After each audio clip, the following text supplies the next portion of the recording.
चलिए आगे बढ़ेंगे। आज की एक और बड़ी खबर आपको पता होनी चाहिए साहब। आज 7 अक्टूबर है। 7 अक्टूबर, अब आपके हमारे लिए इस तारीख का कोई खास महत्व होगा नहीं, लेकिन इजराइल, फिलिस्तीन और लेबनान समेत पश्चिमी एशिया के लिए इस तारीख का बेहद महत्व है। हमास ने हमला किया था इस डेट 7 अक्टूबर, क्योंकि इसी तारीख की वजह से गाजा अब खंडर बन चुका है। लेबनान की राजधानी बेरूत को खंडर बनाने की तैयारी शुरू हो चुकी है। इसी तारीख की वजह से आतंकी संगठन हमास का करीब करीब खात्मा हो चुका है। हिजबुल्लाह के खात्मे की शुरुआत हो चुकी है 7 अक्टूबर, और हूती का नंबर आने वाला है। और इसी तारीख की वजह से दुनिया पर वर्ल्ड वॉर 3 का खतरा मंडरा रहा है। आज 7 अक्टूबर का वो दिन जब हमास के आतंकवादियों ने इजराइल पर हमला किया था। याद है वो क्रूरता की हदें पार की गई थी। बूढ़े लोगों को जिंदा जला दिया गया था, बच्चों को ओवन में भून दिया गया था, महिलाओं बच्चियों को अगवा करके वो ले गए थे। प्रधानमंत्री नरेंद्र मोदी ने उसे आतंकी कृत्य बताया था 7 अक्टूबर, जिसके बाद हमास और गाजा की शक्ल बदल दी इजराइल ने। इसी हमले के बाद खून के आंसू रो रहे इजराइल ने कहा था कि ना भूलेंगे ना माफ करेंगे। 7 अक्टूबर के बाद इजराइल ने आतंक के खिलाफ जो लड़ाई शुरू की है उसकी आज पहली बरसी, और आज भी जमकर बरसा है। आज बरसी पर भी जमकर बरसा है इजराइल पर। 7 अक्टूबर के हमले के बाद इजराइल ने गाजा पट्टी को करीब करीब जो है ना खंडर बना दिया। ये देखिए, अच्छा 2 तस्वीरें हैं, ये देखिए आप, पहले का गाजा और अब का गाजा, खुशहाल गाजा, लेकिन अब जो है ना खंडर गाजा दूसरी तरफ देखिए। सूरत बदल दी 7 अक्टूबर की वजह से। हमास की सुरंगों का संसार तबाह हो चुका है। हमास के रॉकेट के गोदाम तहस नहस हो चुके हैं। हमास चीफ हानिया कब्र में दफन हो चुका है।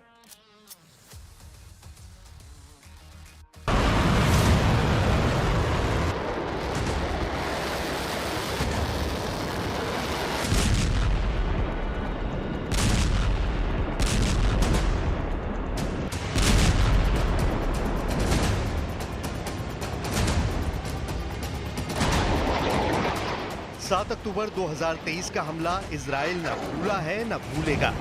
इजराइल ने कहा था कि न भूलेंगे न माफ करेंगे।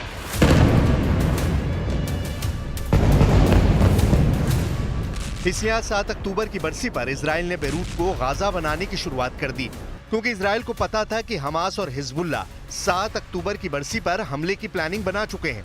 इसलिए इजराइल ने रविवार की रात बेरूत को दहला दिया। इजराइल ने बेरूत में हिजबुल्लाह के ठिकानों पर करीब 30 हमले किए। सारी रात बेरूत में धमाके होते रहे।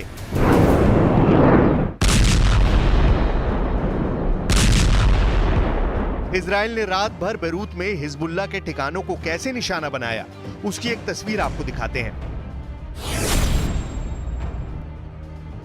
रात के अंधेरे में जब बेरूत में सन्नाटा पसरा हुआ था, तभी एक जोरदार धमाका हुआ। यह बम इतना ताकतवर था कि पूरा बेरूत दहल उठा।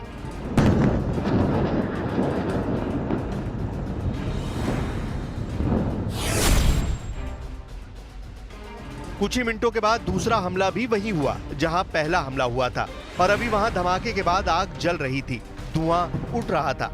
यह धमाका भी पहले हमले के धमाके जितना ही ताकतवर था, जिससे एक बार फिर बेरूत की धरती कांप उठी।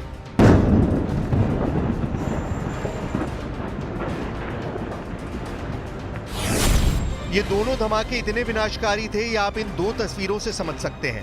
पहली तस्वीर धमाके के वक्त की है और दूसरी तस्वीर धमाके के बाद की है, जहां सब कुछ तहस नहस हो गया।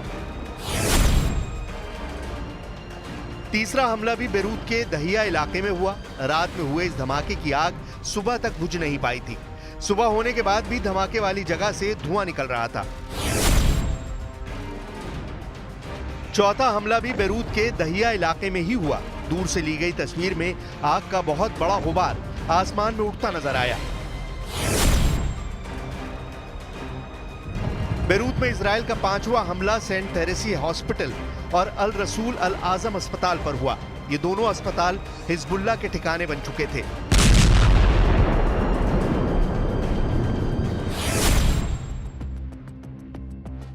बीती रात आईडीएफ ने हिजबुल्लाह के 2 ठिकानों पर एयर स्ट्राइक की। इजराइल ने पहला हमला कर हिजबुल्लाह के उस हथियार गोदाम को मिट्टी में मिला दिया, जो एक ऊंची इमारत में बनाया गया था।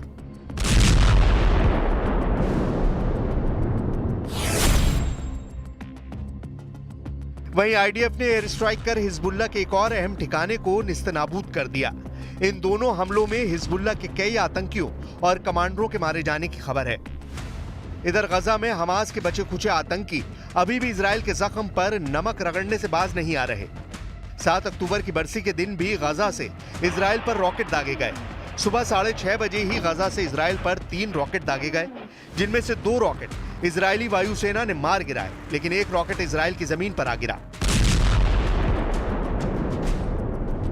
इसके कुछ घंटे बाद गाजा के खान यूनुस इलाके में 5 और रॉकेट दागे गए, जिसमें से एक रॉकेट तेल अवीव के होलोन टाउन में आ गिरा, जहां धुएं का गुबार उठता दिखाई दिया। इधर ईरान के दूसरे प्रॉक्सी हिजबुल्लाह ने भी रॉकेट दागकर इजराइल के जख्मों को कुरेदने की कोशिश की।